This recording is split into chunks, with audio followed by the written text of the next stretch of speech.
What's up, fight fans? I'm J.COTTO. Welcome to J.COTTO's Fight Page. And well, today I'm going to be talking to you about the two very anticipated heavyweight boxing matches that will be coming up soon, which is going to be one, Luis King Kong Ortiz versus the Bronze Bomber Deontay Wilder, which is the WBC heavyweight title holder. Then you're gonna have we have Anthony Joshua, the WBA and the rest of that shit title holder, going up against Joseph Parker, WBO title holder. Now, to me, these guys, premature, of course, because I come from a different era. But first, let's break down the Wilder Ortiz fight. Now, a lot of people think that Wilder's youth, as well as Wilder's whole thing as to being young, is actually going to play a part, and his athleticism, so on and so forth. But people don't understand that Luis King Kong Ortiz has been around and has fought fighters like Deontay Wilder before. He has taken them down before. Now the thing that he has to do here, which is Luis Ortiz, is he has to keep the jab. Okay, he has to keep the jab, and he has to put a lot of pressure on Wilder.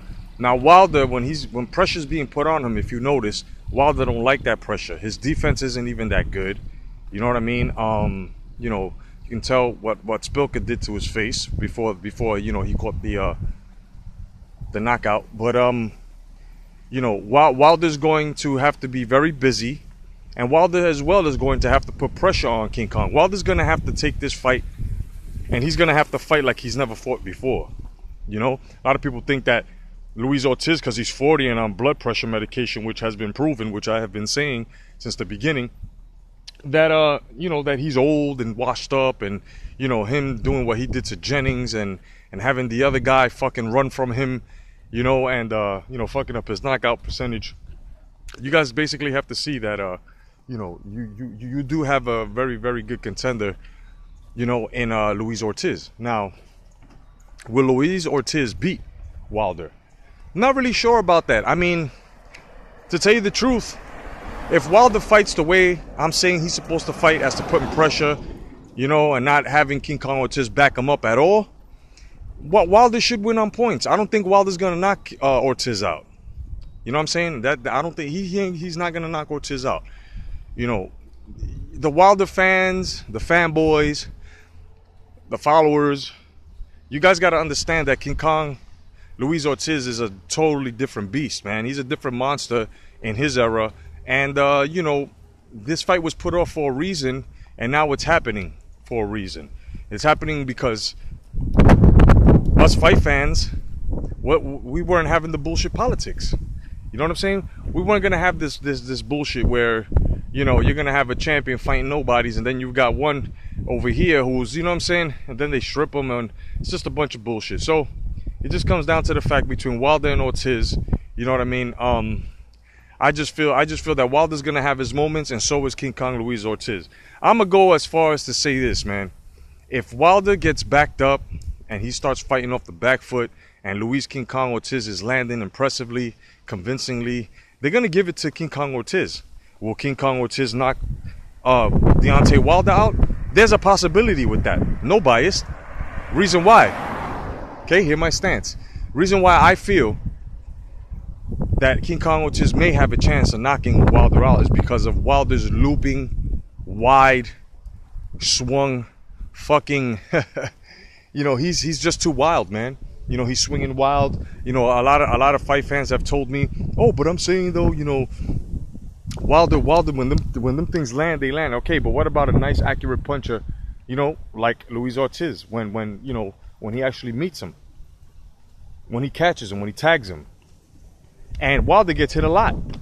Now, what do you think Luis King Kong Ortiz will do to Wilder? I'm not putting Wilder down. I'm not taking anything away from Wilder. People can call me a Wilder hater. It's just he hasn't been fighting impressively. And now that he's going to fight someone, I'm doubting him. I'm doubting him until he proves me wrong. And that's that.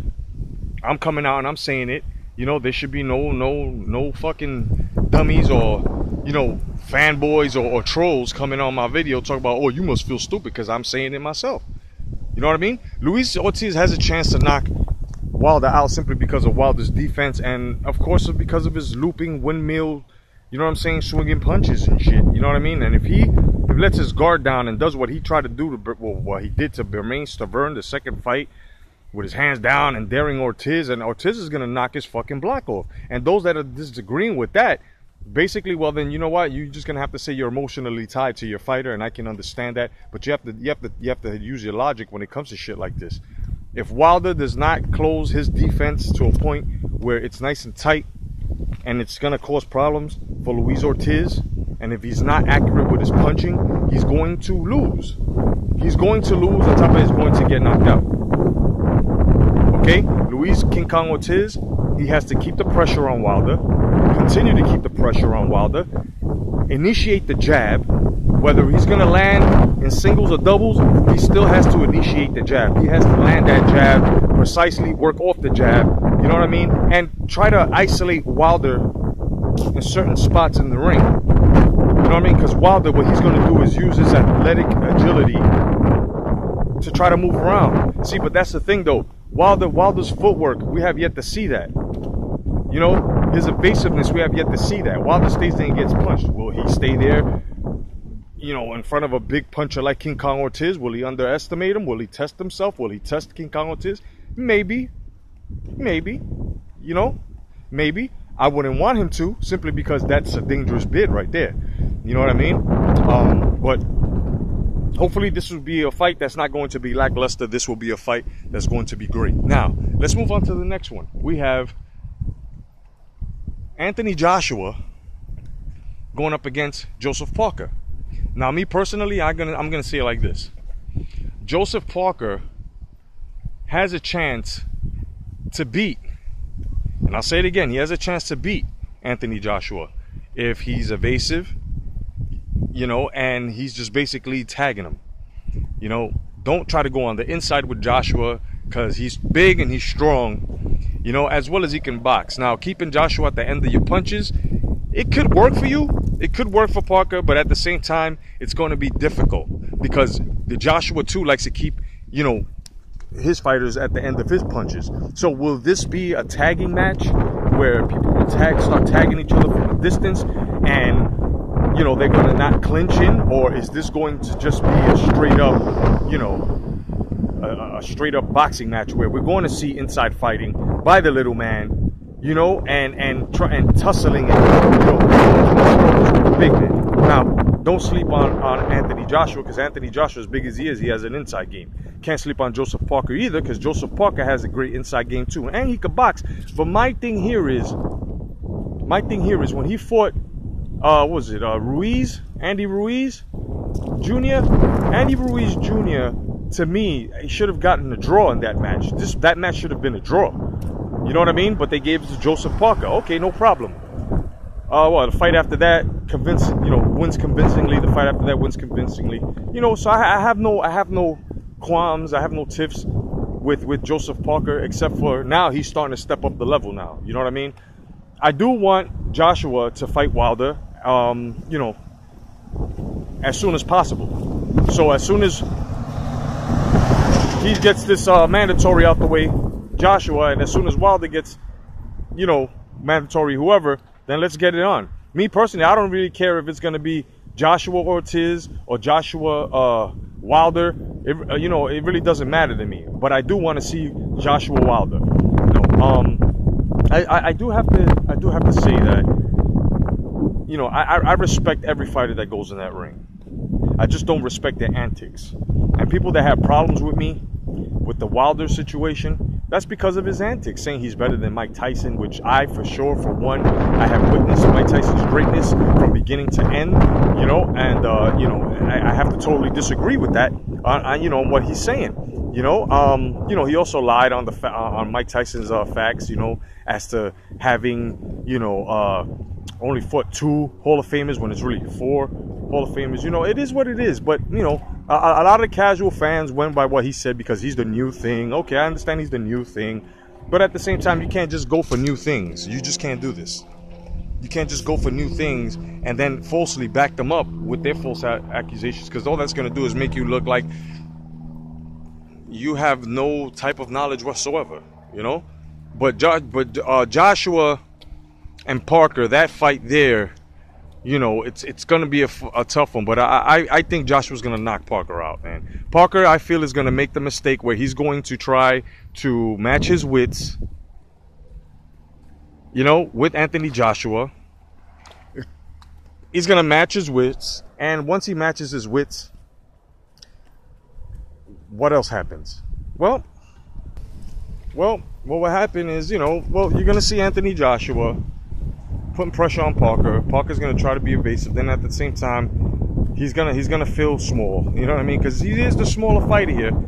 He's going to want to step up and try to be mighty, and that's where, you know, his downfall is going to start. You know what I'm saying? That's where it's all going to happen. He's got his downfall where he's going to try to, you know, not, if he picks up pace is great. But you can't get in the crossfires with a much bigger fighter. You can't do that. You know what I mean? You can't do that unless you're keeping him at the end of your punches. And the moment Parker goes in and tries to fight on the inside, he's gonna realize he's not strong enough.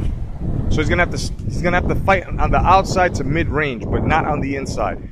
If he fights on the inside, I'm telling you guys, Parker is going to get crushed. He's going to feel. He's going to get manhandled. He's going to get, you know, his arms are basically going to get cramped up and pulled off. That's basically what's going to happen.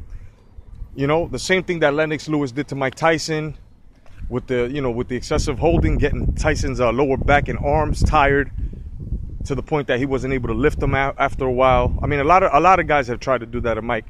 You know, clinching with Joshua is not a good idea. You know what I mean? Unless he starts his attack and he actually backed you up into a corner or against the ropes to where you have to work off, then I wouldn't recommend firing at the gentleman. I would recommend clinching, wait till you get broken up, reset yourself to the middle of the ring and keep it there. That's just what I would do if I was fighting Joshua. You know what I mean? Body shots, in and out, don't stay in. That's basically it. So we have two great heavyweight championship matches coming up, and I'm stoked. I want to see it. I was very impressed with Errol Spence Jr.'s last fight. You know, we've got a couple more. We've got Brandon Rios versus Danny Garcia. You know, Danny Garcia, I guess they're trying to treat him like a champ with no strap. Talking about he need a warm-up, because that's all Brandon Rios is going to be, a warm-up. I'm not putting the kid down. I don't want him coming off and putting me with the rest of his the media clowns that, you know, he shits on. You know what I mean? Because I'm not part of that media circus. I just give my fair review, and I feel that, you know, the kid has slowed down a bit. The kid has slowed down a bit, and you know, he's slurring and shit. You know what I mean? And he should just take it easy. He should just take it easy from this point on. But you know, good luck to him. You know, and good luck to Danny Garcia. We also have Terrence Crawford going up against Jeff Horn. Now, a lot of people are not really understanding and not really paying attention. And what I mean by people are the Errol Spence Jr. followers. You know, it's funny on how you guys can get on Keith Thurman. The moment Floyd Mayweather pushed Errol Spence Jr. in front of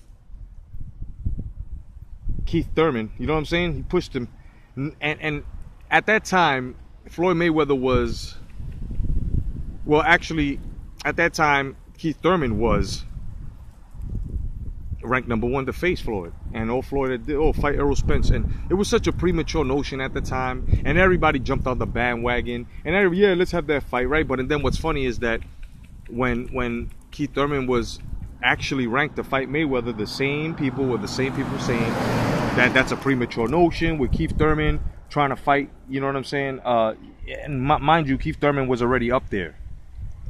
So now that Keith Thurman has said that, you know, not only does he have a mandatory, you know, to go through, because if he don't take that mandatory, then there will be no unification. That's the one thing you guys have to understand. And the guy just finished coming off of elbow surgery, getting rid of bone shards and shit.